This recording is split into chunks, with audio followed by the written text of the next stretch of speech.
नमस्कार दर्शक बंधु लाटेस्ट जॉब्स ओडिशा को आपण मानको स्वागत। दर्शक बंधु आज नियुक्ति सूचना रही समग्र शिक्षा कोरापुट रिक्रुटमेंट 2025 एथिपाई आपणकर किछि गुडे पोस्ट वैकेंसी सीधा सिलेक्शन होई परिबे। समग्र शिक्षा कोरापुट रिक्रुटमेंट 2025 पई आपण मानकर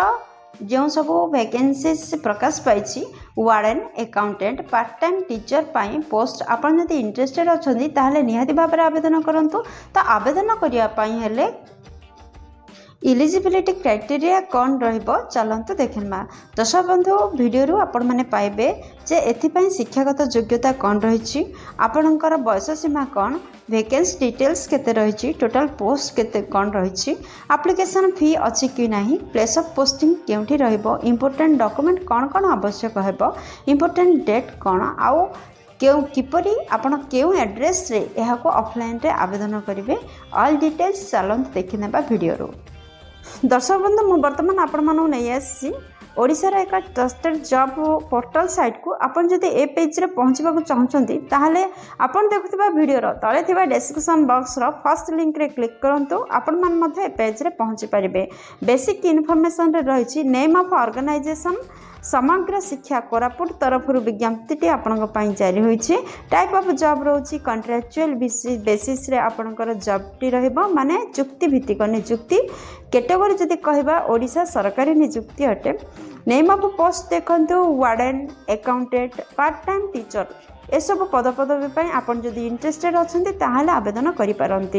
एप्लिकेशन मोड ऑफलाइन रे रहउची। आपन माने चाहिले रजिस्टर पोस्ट किंबा स्पीड पोस्ट माध्यम रे आवेदन करि परिबे। केउ माने एहा को आवेदन करि परिबे देखंतु आम ओडिसा रा समस्त कैंडिडेट एथि पई आवेदन करि परिबे। आपन ओडिसा रा जे कोनोसी स्थान रो आस्थिले मध्ये आवेदन करि परिबे। प्लेस ऑफ पोस्टिंग कोरापुट रे रहिबो। आपनकर अप्लाई रो लास्ट डेट 28/8/2025 रहुछि। ऑफिशियल वेबसाइट रहुछि koraput.odisha.gov.in। दर्शक बंधु जेंडर विषय जदि हमें कहबा केवल महिला प्रार्थी ही एही पदवी पई आवेदन करि परिबे।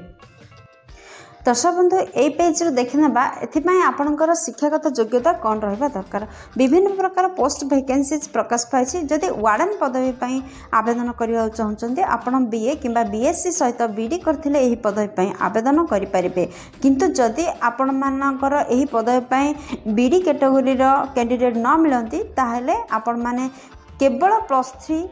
आर्ट्स किंबा साइंस रे करथिले वार्डन पदवी पाई मध्य आवेदन करि परिबे। जदि अकाउंटेंट पदवी पाई आवेदन करबा को चाहछन्ती आपण माने बीकॉम करथिबा सहित एहा सहित कंप्यूटर नॉलेज मध्य रखिथिबा आवश्यक, जा फल रे आपण माने अकाउंटेंट पदवी पाई आवेदन करि परिबे। जदि part time teacher English teacher पदवी पाई आवेदन करबा को चाहछन्ती बीए सहित बीडी रहिथिबा निहाती दरकार। जदि आपण माने खाली भी बीएटी करछन्ते एवं मिनिमम 50% नंबर रखिछन्ती इंग्लिश सब्जेक्ट रे आपण माने एही पदवी पाई आवेदन करि परिबे। जदि आपण मानकर बीडी टीचर न मिलंती ताहले केवल बीए स्टूडेंट माननको दृष्टि रखी आपण को स्थान दिया जाई परिबो। जदि आपण माने पार्ट टाइम टीचर मैथ किंबा साइंस टीचर पई आवेदन करबा चाहछन्ती ताहले मध्ये आपण माने बीएससी सहित बीडी करथिबा आवश्यक। एहा सहित जदि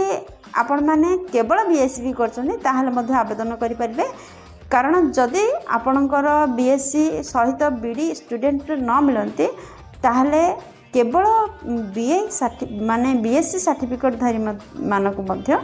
एप्लाई रे सुजोग दिया जिवो बा नियुक्ति रे सुजोग दिया जिवो।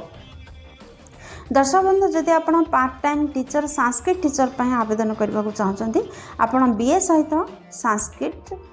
एवं शास्त्रीय आचार्य ए कोर्स करथिबा आवश्यक, जा फल रे आपण माने संस्कृत टीचर पई आवेदन करि परिबे। दर्शक बंधु आपण माने जानिबा उचित जे +3 बीए किंबा बीएससी किंबा बीकॉम आपण करथिले बीडी मध्ये रहिथिबा आवश्यक। जदि बीडी स्टूडेंट माने न मिलंती ताहले तो बीए किंबा बीएससी स्टूडेंट मानकु निया जिवो। सेति पई आपण माने बीए किंबा बीएससी करथिले मध्ये अप्लाई करि परिबे। दर्शक बंधु वर्तमान देखंतु आपणकर समग्र शिक्षा कोरापुट रिक्रुटमेंट 2025 सिलेक्शन प्रोसेस किपरि कौन रही देखो एथि कौन रिटर्न एग्जाम व्यवस्था नहीं नो एग्जाम रही मात्र रिटर्न टेस्ट हो पार जदि अकाउंटेंट पदवी आपण मैंने आवेदन करने को चाहते ताहले आपण को रिटर्न टेस्ट सम्मुखीन होगा पड़ो नचेत आपण मैंने क्यों भी शिक्षक पदवी जदि इंटरेस्टेड अच्छा पार्ट टाइम जॉब करने से किसी भी एग्जाम व्यवस्था ना से फ्री रे एमती सिलेक्शन हो पारे आ मार्क बेसिस रे आपणकर सिलेक्शन रहिबो आपणकर सिलेक्शन हो सारा पर डॉक्यूमेंटर वेरिफिकेशन रही एपरी भाव में आपणकर सिलेक्शन रहिबो दर्शक बंधु ये पृष्ठ देखि नियंतु जे वार्डन पदवी केति पोस्ट वैकेंसी देखंतु क्यों पदवी कौन पोस्ट वैकेंसीज रही वार्डन पदवी दुईटी आपणकर फुल टाइम अकाउंटेंट 12टी पोस्ट रही part time teacher English teacher 6टी पोस्ट रही आपणकर पार्ट टाइम टीचर मैथ किंबा साइंस टीचर 11टी पोस्ट रही संस्कृत टीचर आपणकर 10टी पोस्ट रही दर्शक बंधु एथर आपण मैंने देखिपारे जे क्यों पोस्ट केति पदवी खाली अच्छी दर्शक बंधु ये पृष्ठ देखि नियंतु क्यों पोस्ट कौन बयस सीमार आवश्यकता रही देखूँ जदि आपण मैंने वार्डन पदवी आवेदन करने चाहते आपणकर बयस सीमा 30 वर्ष रु 50 वर्ष मध्य होते आपण मैंने आवेदन करेंगे जदि अकाउंटेंट पदवी आवेदन करने चाहते आपणकर बयस 18 वर्ष रु 35 वर्ष मध्य अकाउंटेंट पदवी आवेदन करेंगे जदि आपण मैंने अन्य टीचर पदवी आवेदन करने चाहते आपणकर बयस 18 रु 35 वर्ष मध्य होते पदवी आवेदन करेंगे यह छड़ा एज रिलैक्सेशन रही गवर्नमेंट नियम अनुसार जदि आप मैंने ओबीसी कैंडिडेट होते ताहले 3 वर्षर बयस सीमा छाड़ रोचे जहाँफल आपण मैंने सर्वाधिक वार्डन पदवी 53 वर्ष एवं अन्य पदवी आपणकर 38 वर्ष पर्यंत फॉर्म अप्लाई करेंगे जदि आपण मैंने एसटी एससी पीडब्ल्यूडी किंबा एक्स सर्विसमैन अटंती ताहले 5 वर्षर एज रिलैक्सेशन आपण रोचे जहाँफल जदि आपण मैंने वार्डन पदवी आवेदन करछंती आपणकर सर्वाधिक बयस 55 बोली पर्यंत आवेदन करेंगे आउ जदि आपण मैंने अदर पोस्ट आवेदन करने चाहते ताहले 40 वर्ष पर्यंत आपण मैंने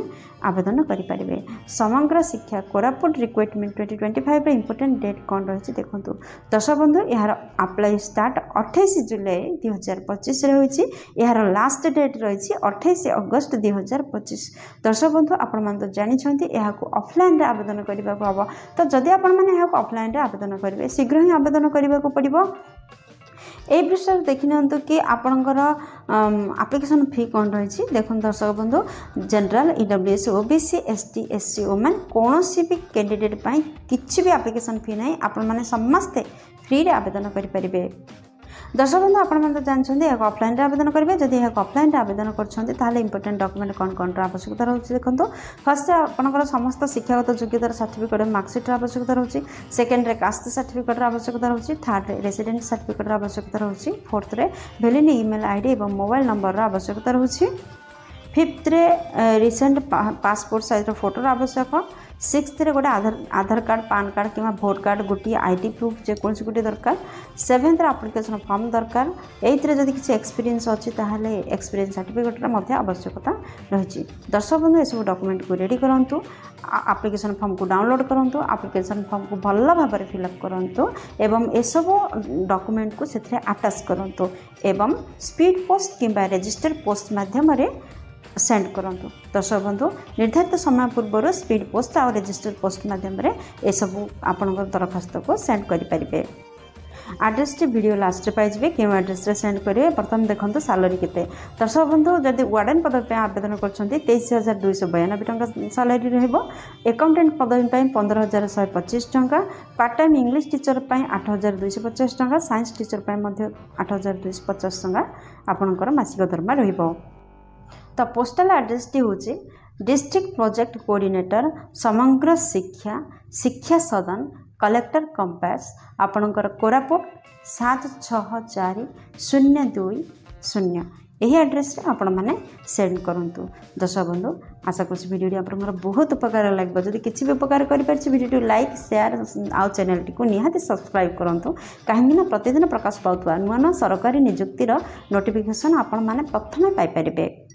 दर्शक बंधु भिडियो ए पर्यटन देखिए आपको अशेष धन्यवाद। पुणी देखा लेटेस्ट जॉब्स ओडिशार नुआ एक फ्रेश अध्याय नुआ एक निजुक्ति सूचना सहित से पर्यटन जय जगन्नाथ।